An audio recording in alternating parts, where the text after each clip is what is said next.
성도 여러분, 오늘 화요일입니다. 오늘은 마태복음 17장 24절로 27절 말씀을 본문으로 해서 여러분과 함께 은혜를 나누려고 합니다. 제가 읽어드리도록 하겠습니다. 가버나움에 이르니 반세계를 받은 자들이 베드로에게 나와 이르되 너의 선생이 반세계를 내지 아니하였느냐? 이르되 내신다 하고 집에 들어가니 예수께서 먼저 이르시되 시몬아 내 생각은 어떠하냐? 세상 임금들이 누구에게 관세와 국세를 받느냐? 자기 아들에게냐 타인에게냐? 베드로가 이르되 타인에게서이니이다. 예수께서 이르시되 그렇다면 아들들은 세를 면하리라. 그러나 우리가 그들이 실족하지 않게 하기 위하여 내가 바다에 가서 낚시를 던져 먼저 오르는 고기를 가져 입을 열면 돈 한 세겔을 얻을 것이니 가져다가 나와 너를 위하여 주라 하시니라. 아멘. 여러분, 오늘 말씀은 이 말씀은 성전세에 대한 말씀을 하는 말씀입니다. 오늘 본문 말씀에 보니까 성전세에 관한 이야기인데 유대인 성인 남자들은 해마다 한 차례 성전세를 내야 됐습니다. 그러니까 성전세는 성전 화폐 기준으로 20세 이상 성인 남자들은 반세겔을 바쳐야 됐습니다. 출애굽기 30장 13절 말씀에 자세히 나와 있는데요. 20세 이상의 성인 남자들은 은 5.7g 정도를 내야 됐어요. 그러니까 이 성전세는 원래는 6월절 시기에 예루살렘 성전을 방문하여서 내야 됐습니다. 그런데 갈수록 없는 이들을 대상으로 방문 징수도 했어요. 그러니까 이들을 반세겔 받는 자라는 그런 부름을 받기도 했죠. 성전세를 걷는 자들을. 그래서 오늘 본문 24절 말씀해 보니까 가버나움에 이르니 반세겔 받는 자들이 이들이 누구냐면 성전세를 받는 자, 그들을 얘기하는 거예요. 반세겔 받는 자들이 누구에게 이르냐? 베드로에게 나와 이르되 너의 선생은 반세겔을 내지 아니하였느냐? 내지 아니하느냐? 이렇게 얘기했어요. 그러니까 이 예수님이 성전세를 납부하지 않아서 받으러 온 거예요. 그러면서 베드로에게 왜 너의 선생은 성전세를 안 내냐? 이렇게 물은 겁니다. 그러니까 예수님께서 베드로에게 이렇게 얘기합니다. 물고기를 낚아서 그 안에 있는 한 세겔을 입을 열면 한 세겔이 있을 거다. 그러니까 베드로와 예수님의 성전세를 내라. 이렇게 얘기하고 있습니다. 그러니까 이 반세겔의 화폐 가치는 2데나리온 정도 이렇게 되는 거예요. 그러니까 세겔에 대해서 좀 알아보면은 성전세용으로 들이던 세겔이 로마 정부나 지방 정부의 통치자에게 세금을 내는데 사용하던 그런 돈이 아닙니다. 세겔은 전적으로 성전 유지 관리 비용과 달마다 아침에 드리던 진설병 비용으로 그런 충당되던 그런 돈이 이 세겔이에요. 그런데 이 세겔이 참 재미있습니다. 이 세겔이 어떻게 생겼는가 하면은 성전세로 내던 반세겔은 대략 2cm 정도, 조금 더 되고요. 2cm, 그러니까 요 정도 손가락 한 마디보다 약간 더 길 거예요. 그러니까 2cm 조금 더 되고 무게는 6g이 넘습니다. 그러니까 한 세겔은 대략 2.5cm 정도. 그러니까 크기는 12에서 14g 안팎입니다. 그러니까 이 돈에 그려진 인물이 누구냐? 두로의 신, 말가르트. 두로의 신이라고 하는 말가르트가 새겨져 있어요. 우리나라의 그 화폐도 지폐에도 이렇게 율곡, 이순신 뭐 이렇게 쭉 그려져 있잖아요. 동전에도 그렇게 이순신 장군 이렇게 그려져 있고 이렇지 않습니까?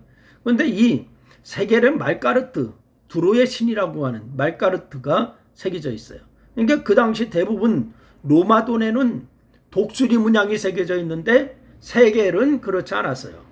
하지만 이방 신상이 새겨진 세겔은 분명하게 말하면 뭐냐, 10계명 가운데 1계명과 2계명을 어긋나는 돈입니다. 10계명 가운데 1계명, 2계명 이거 어긋나는 그런 돈이 세겔이에요. 그러니까 성전세를 위하여 제사장들은 돈을 새로 만들 수도 있었어요.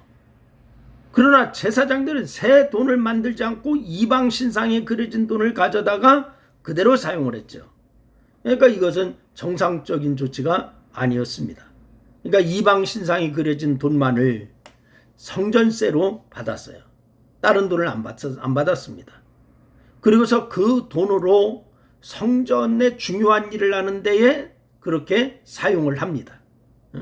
이것은 신앙 상식상의 상식이나 양심이 무너진 것으로 볼 수밖에 없죠. 그런데도 제사장들은 이 돈을 성전세를 내는 유일한 돈으로 그렇게 활용을 했었습니다. 예수님 당시가 이런 시대였어요. 그럼에도 주님은 세계를 성전세로 내십니다. 그리고 세계를 성전세로 내시면서 주님 분명하게 제자들에게 메시지를 주시는데 어떤 메시지를 주시고 있습니까? 그것은 주님이 성전의 주인이라고 하는 것을 던지고 있어요. 그리고 우리는 그의 자녀라고 하는 거예요. 그래서 주님이 이 사실을 25절로 26절 말씀해 보니까 주님께서 뭐라고 얘기하시죠? 세상 임금들이 누구에게 관세와 국세를 받느냐? 자기 아들들이냐 타인에게냐? 베드로가 이르되 타인에게이니이다. 예수께서 이르시되 그렇다면 아들들은 세를 면하리라. 이렇게 말씀을 주시고 있습니다. 아들들이 왜 세를 낼 필요가 없지 않느냐 이 말씀이에요.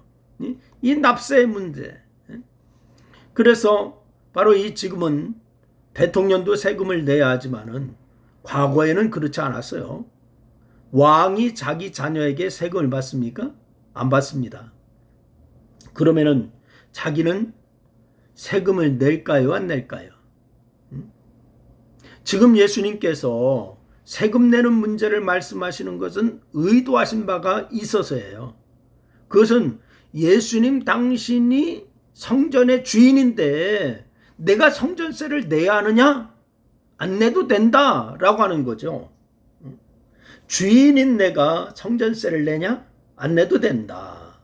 그러면 우리가 하나님의 자녀인데 우리가 성전세를 내야 하느냐? 역시 안 내도 된다라고 하는 것입니다. 주님과 주님을 따르는 사람은 성전세를 낼 필요가 없다라고 하는 그런 말씀을 하고 있는 거예요. 그러니까 오늘 이 본문의 상황에서 주님께서 안타까워하시면서 말씀하시는 것이 있어요. 뭐냐? 성전의 주인인 주님이십니다. 하나님이십니다. 그런데 지금 누가 성전의 주인 행세를 하고 있어요? 주인은 예수님이세요. 그런데 누가 행세를 하고 있어요? 제사장들이 주인 행세를 지금 하고 있습니다. 그러면서 성전을 자기의 유익을 위해서 사용하고 있습니다. 그러니 얼마나 주님의 마음이 아프셨겠어요.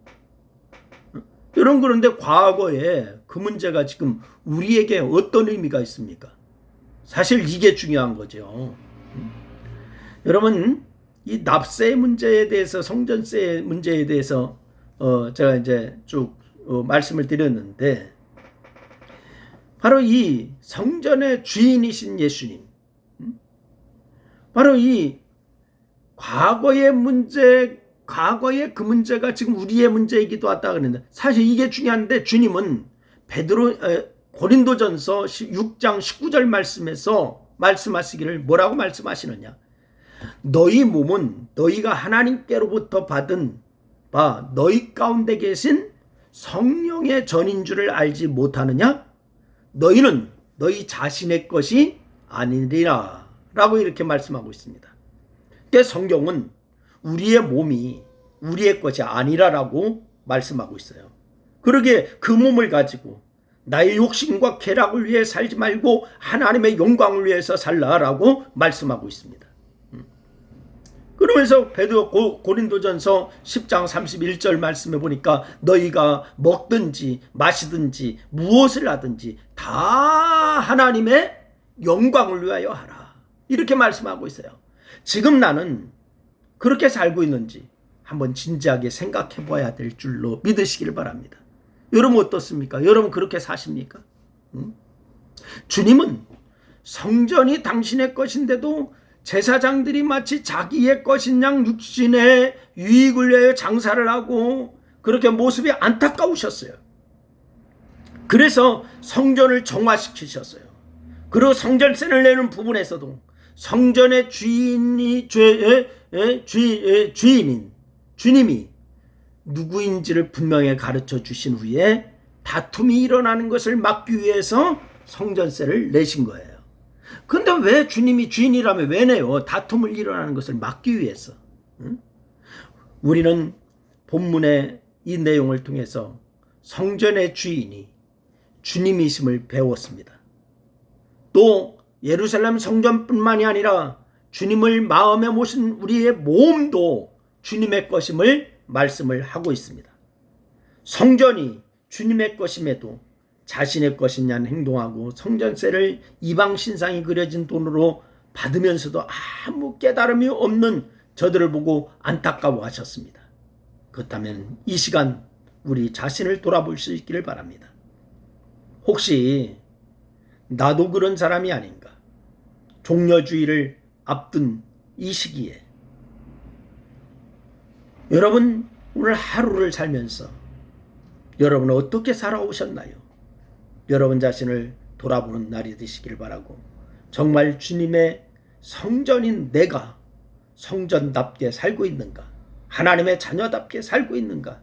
이것을 점검하여서 하나님의 영광을 드러내는 성도의 길을 갈 수 있기를 주의 이름으로 축원합니다. 기도하십니다. 하나님 참으로 고맙습니다. 우리를 하나님의 자녀요 하나님의 성전이라고 말씀하셨습니다.